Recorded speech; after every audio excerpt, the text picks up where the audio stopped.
Neat ರದ್ದು, ಮರು ಪರೀಕ್ಷೆ ಫಿಕ್ಸ್. ತನಿಖೆ ಕೈಗೆತ್ತಿಕೊಂಡ ಸಿಬಿಐ.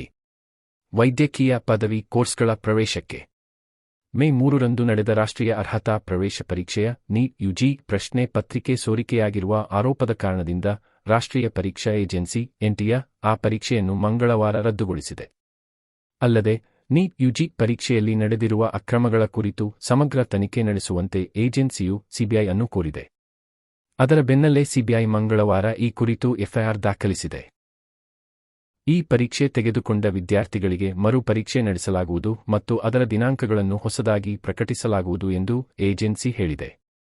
ಈ ಪ್ರಕರಣದ ಕುರಿತು ಈಗಾಗಲೇ ತನಿಖೆ ನಡೆಸುತ್ತಿರುವ ರಾಜಸ್ಥಾನದ ವಿಶೇಷ ಕಾರ್ಯಪಡೆಯು ಎಸ್ಒಜಿ, ರಾಜಸ್ಥಾನದ ಸಿಕರ್, ಜುಂಜುನು ಮತ್ತು ಉತ್ತರಾಖಂಡದ ಡೆಹ್ರಾಡೂನ್ ಹಾಗೂ ಕೇರಳದ ವ್ಯಕ್ತಿಗಳು ಸೇರಿದಂತೆ 15 ಜನರನ್ನು ವಿಚಾರಣೆ ನಡೆಸಿದೆ ಎಂದು ಮೂಲಗಳು ತಿಳಿಸಿವೆ.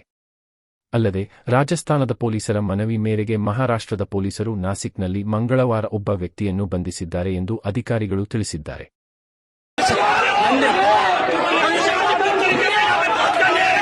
ಮರುಪರೀಕ್ಷೆಗೆ ಶುಲ್ಕವಿಲ್ಲ. ಮರುಪರೀಕ್ಷೆಯನ್ನು ನ್ಯಾಯಸಮ್ಮತ ರೀತಿಯಲ್ಲಿ ನಡೆಸುತ್ತೇವೆ. ಅದಕ್ಕೆ ಯಾವುದೇ ಹೆಚ್ಚುವರಿ ಶುಲ್ಕ ವಿಧಿಸುವುದಿಲ್ಲ.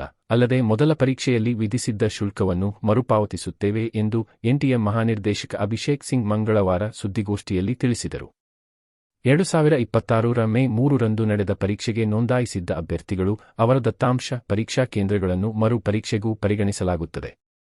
ಎನ್ಟಿಎ ತನ್ನ ಆಂತರಿಕ ಸಂಪನ್ಮೂಲ ಬಳಸಿಕೊಂಡು ಮರು ಪರೀಕ್ಷೆ ನಡೆಸುತ್ತದೆ ಎಂದು ಅವರು ವಿವರಿಸಿದರು. ಮರು ಪರೀಕ್ಷೆಯ ವೇಳಾಪಟ್ಟಿಯನ್ನು 7ರಿಂದ 10 ದಿನಗಳಲ್ಲಿ ಪ್ರಕಟಿಸುತ್ತೇವೆ. ವೈದ್ಯಕೀಯ ಕಾಲೇಜುಗಳ ಶೈಕ್ಷಣಿಕ ವೇಳಾಪಟ್ಟಿ ಮತ್ತು ಪ್ರವೇಶ ಪ್ರಕ್ರಿಯೆಗೆ ಅಡ್ಡಿಯಾಗದಂತೆ ಸಾಧ್ಯವಾದಷ್ಟು ಕಡಿಮೆ ಸಮಯದಲ್ಲಿ ಪರೀಕ್ಷೆ ನಡೆಸಲು ಸರ್ವ ಪ್ರಯತ್ನ ಮಾಡುತ್ತೇವೆ ಎಂದರು. ಮರು ಪರೀಕ್ಷೆ ನಡೆಸುವುದರಿಂದ ಅಭ್ಯರ್ಥಿಗಳು ಮತ್ತು ಅವರ ಕುಟುಂಬಕ್ಕೆ ತೊಂದರೆ ಆಗುತ್ತದೆ ಎಂಬುದು ಗೊತ್ತಿದೆ. ಆದರೆ ಪರೀಕ್ಷಾ ವ್ಯವಸ್ಥೆ ಮೇಲಿನ ವಿಶ್ವಾಸಕ್ಕೆ ಹೆಚ್ಚಿನ ಹಾನಿ ಆಗುವುದನ್ನು ತಡೆಗಟ್ಟಲು ಈ ನಿರ್ಧಾರ ಅತ್ಯಗತ್ಯವಾಗಿದೆ ಎಂದು ಪ್ರತಿಪಾದಿಸಿದರು. ದುಷ್ಕೃತ್ಯದ ಮಾಹಿತಿ.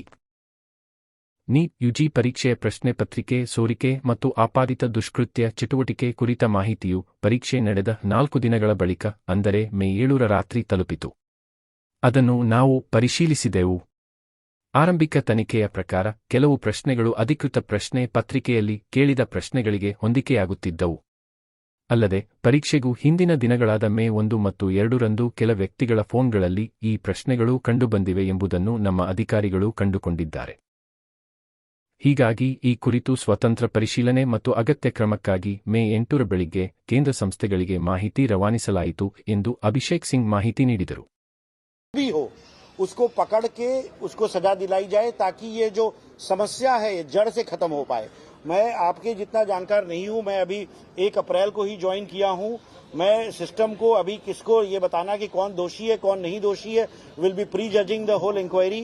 हम सीबीआई को निष्पक्ष स्वतंत्र रूप से जांच करने की रिक्वेस्ट किए हैं और जिसमें एनटीए से जो भी सूचना चाहिए, एनटीए के जिस कर्मचारी से पूछताछ करनी चाहिए, सीबीआई को पूरी राइट्स होगी। हम उनको पूरा सहयोग करेंगे और हम सुनिश्चित करेंगे कि यह सिचुएशन जो आज हम हैं ये दोबारा न आए और जो भी दोषी है उसको कड़ी से कड़ी। ನಷ್ಟ ಭರಿಸಲು ಎಷ್ಟು ದಿನ ಸಾಧ್ಯ? ಪೆಟ್ರೋಲಿಯಂ ಸಚಿವ ಪುರಿ ಪ್ರಶ್ನೆ. ಸರ್ಕಾರಿ ಸ್ವಾಮ್ಯದ ತೈಲೋತ್ಪನ್ನ ಕಂಪನಿಗಳು ಪೆಟ್ರೋಲ್, ಡೀಸೆಲ್ ಮತ್ತು ಎಲ್ಪಿಜಿಯನ್ನು ಉತ್ಪಾದನಾ ವೆಚ್ಚಕ್ಕಿಂತ ಕಡಿಮೆ ಬೆಲೆಗೆ ಮಾರಾಟ ಮಾಡುತ್ತಾ ಎಷ್ಟು ದಿನ ನಷ್ಟ ಭರಿಸಲು ಸಾಧ್ಯ ಎಂಬುದರ ಬಗ್ಗೆ ಅವಲೋಕನ ನಡೆಸಬೇಕಾಗುತ್ತದೆ ಎಂದು ಮಂಗಳವಾರ ಕೇಂದ್ರ ಪೆಟ್ರೋಲಿಯಂ ಸಚಿವ ಹರದೀಪ್ ಸಿಂಗ್ ಪುರಿ ಹೇಳಿದ್ದಾರೆ. ಹಾಗಾದರೆ ಶೀಘ್ರದಲ್ಲಿ ಇಂಧನ ದರ ಹೆಚ್ಚಳವಾಗುತ್ತದೆಯೇ ಎಂಬ ಪ್ರಶ್ನೆಗೆ ಉತ್ತರಿಸಲು ಸಚಿವರು ನಿರಾಕರಿಸಿದ್ದಾರೆ. ಇಂಧನ ಮಾರಾಟ ದರ ಬದಲಾಗದೇ ಇದ್ದರೆ ಹಣಕಾಸಿನ ಒತ್ತಡ ಸೃಷ್ಟಿಯಾಗುತ್ತದೆ ಎಂಬುದನ್ನು ಸಚಿವರು ಒಪ್ಪಿದ್ದಾರೆ. ದೇಶದಲ್ಲಿ 2 ತಿಂಗಳಿಗೆ ಸಾಕಾಗುವಷ್ಟು ಇಂಧನ ದಾಸ್ತಾನು ಇದೆ. ಜಾಗತಿಕ ಮಟ್ಟದಲ್ಲಿ ಇಂಧನ ಸಾಗಣೆಗೆ ಅಡ್ಡಿ ಉಂಟಾಗಿದ್ದರೂ ದೇಶದಲ್ಲಿ ಇಂಧನ ಕೊರತೆಯಾಗಿಲ್ಲ. ಕಚ್ಚಾ ತೈಲ ಬೆಲೆ ಏರಿಕೆ ಮುಂದುವರಿದರೆ ಮತ್ತು ಇಂಧನ ಮಾರಾಟ ದರ ಬದಲಾಗದಿದ್ದರೆ ತೈಲೋತ್ಪನ್ನಗಳ ಮಾರಾಟ ಕಂಪನಿಗಳು ಒಂದೇ ತ್ರೈಮಾಸಿಕದಲ್ಲಿ ₹1 ಲಕ್ಷ ಕೋಟಿಯಷ್ಟು ನಷ್ಟ ಕಾಣಬಹುದು ಎಂದು ಭಾರತೀಯ ಕೈಗಾರಿಕಾ ಒಕ್ಕೂಟ ಸಿಐ ಆಯೋಜಿಸಿದ್ದ ವ್ಯಾಪಾರ ಶೃಂಗಸಭೆಯಲ್ಲಿ ಮಂಗಳವಾರ ಹೇಳಿದ್ದಾರೆ. ದೇಶದಲ್ಲಿ 45 ದಿನಕ್ಕೆ ಆಗುವಷ್ಟು ಎಲ್ಪಿಜಿ ಸಂಗ್ರಹ ಇದೆ. ಈ ಮೊದಲು ಪ್ರತಿದಿನ 36,000 ಟನ್ ಎಲ್ಪಿಜಿ ದೇಶದಲ್ಲಿ ಉತ್ಪಾದನೆ ಆಗುತ್ತಿತ್ತು.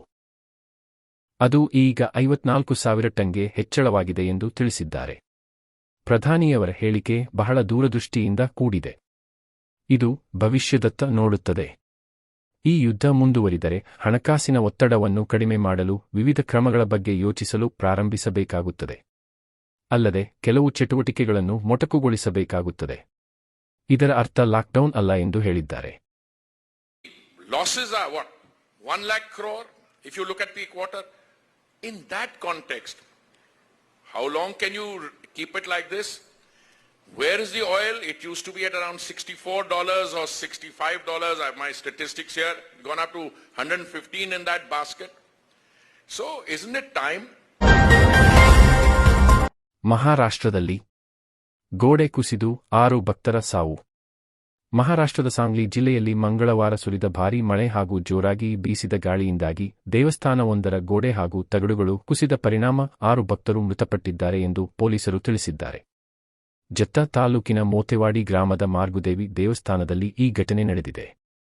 ಘಟನೆಯಲ್ಲಿ 12 ರಿಂದ 14 ಜನರು ಗಾಯಗೊಂಡಿದ್ದು ಅವರನ್ನು ಆಸ್ಪತ್ರೆಗೆ ದಾಖಲಿಸಲಾಗಿದೆ ಎಂದು ತಿಳಿಸಿದ್ದಾರೆ. ಮಂಗಳವಾರ ಈ ದೇವಸ್ಥಾನಕ್ಕೆ ಭಾರೀ ಸಂಖ್ಯೆಯಲ್ಲಿ ಭಕ್ತರು ಭೇಟಿ ನೀಡುತ್ತಾರೆ. ದೇವಸ್ಥಾನ ಆವರಣದಲ್ಲಿ 350 ಭಕ್ತರಿದ್ದರು. ಜೋರಾದ ಗಾಳಿಯೊಂದಿಗೆ ಭಾರೀ ಮಳೆ ಸುರಿಯಲಾರಂಭಿಸಿದಾಗ ಭಕ್ತರು ಗೋಡೆ ಉದ್ದಕ್ಕೂ ನಿಂತು ಆಶ್ರಯ ಪಡೆದಿದ್ದಾರೆ.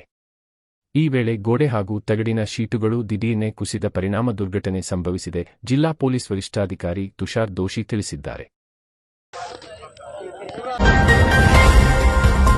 ನೀಟ್ ಯುಜಿ ಪ್ರಶ್ನೆ ಪತ್ರಿಕೆ ಸೋರಿಕೆಯ ಕೇಂದ್ರವು ಜವಾಬ್ದಾರಿ ಸ್ವೀಕರಿಸಬೇಕು.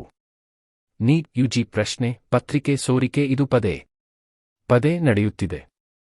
ಕೇಂದ್ರವು ಜವಾಬ್ದಾರಿಯನ್ನು ಸ್ವೀಕರಿಸಬೇಕು ಎಂದು ಸಚಿವ ಎಂ.ಸಿ.